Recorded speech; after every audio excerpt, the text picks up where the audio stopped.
کبھی کبھی انسان اپنے ہی گھر میں اجنبی محسوس کرتا ہے، لوگوں کے درمیان بیٹھا ہوتا ہے لیکن تنہا ہوتا ہے، سوشل میڈیا پر کنیکٹڈ ہوتا ہے لیکن دل سے ڈسکنیکٹڈ ہوتا ہے۔ اور عجیب بات یہ ہے کہ جتنی دنیا کنیکٹڈ ہوئی ہے اتنا ہی انسان اندر سے ڈسکنیکٹڈ ہو گیا ہے۔ لیکن قرآن بتاتا ہے کہ دنیا اصل گھر نہیں، اسی لیے روح کو یہاں پورا سکون کبھی نہیں ملتا۔ اللہ رب العالمین نے آدم علیہ السلام کو جنت میں پیدا کیا، اور انسانی کہانی زمین سے نہیں جنت سے شروع ہو گئی، اور شاید اسی لیے دل کے اندر ایک ہمیشہ کی تلاش رہتی ہے۔ کچھ مسنگ ہے، کچھ پورا نہیں ہو رہا، کچھ ایسا ہے جو دنیا کی کوئی چیز بھر نہیں پا رہی، کیونکہ روح اصل میں دنیا کے لیے نہیں بنی۔ اللہ رب العالمین قرآن میں فرماتے ہیں وَمَا عِندَ اللَّهِ خَيْرٌ وَأَبْقَىٰ، جو اللہ کے پاس ہے وہ بہتر بھی ہے اور ہمیشہ رہنے والا بھی۔ اور آج انسان پرماننٹ سکون ٹیمپرری چیزوں میں ڈھونڈ رہا ہے، اسی لیے فرسٹریشن بڑھ رہی ہے۔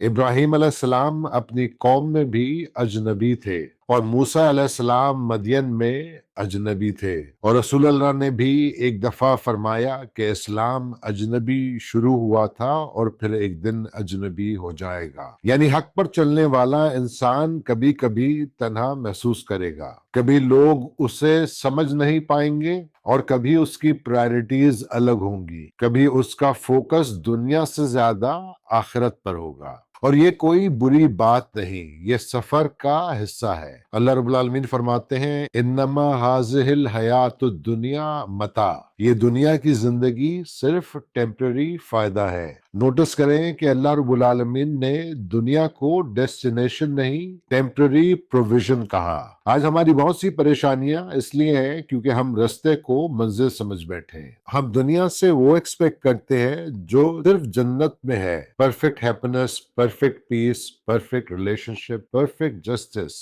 لیکن یہ سب دنیا کا وعدہ نہیں، یہ آخرت کا وعدہ ہے۔ اللہ رب العالمین قرآن میں فرماتے ہیں ان الدار الآخرۃ لہی الحیوان، بے شک اصل زندگی تو آخرت کی زندگی ہے۔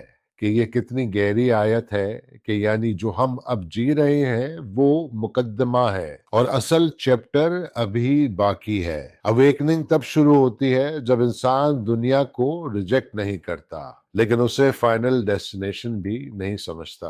پھر سکسس آئے تو شکر کرتا ہے، فیلئر آئے تو صبر کرتا ہے۔ لوگ سمجھیں تو شکر کرتا ہے، نہ سمجھیں تو صبر کرتا ہے، کیونکہ اس کی پہچان لوگوں سے نہیں اللہ رب العالمین سے جڑی ہوتی ہے۔ اور جس دن انسان یہ سمجھ لیتا ہے کہ اس کی روح اصل میں اللہ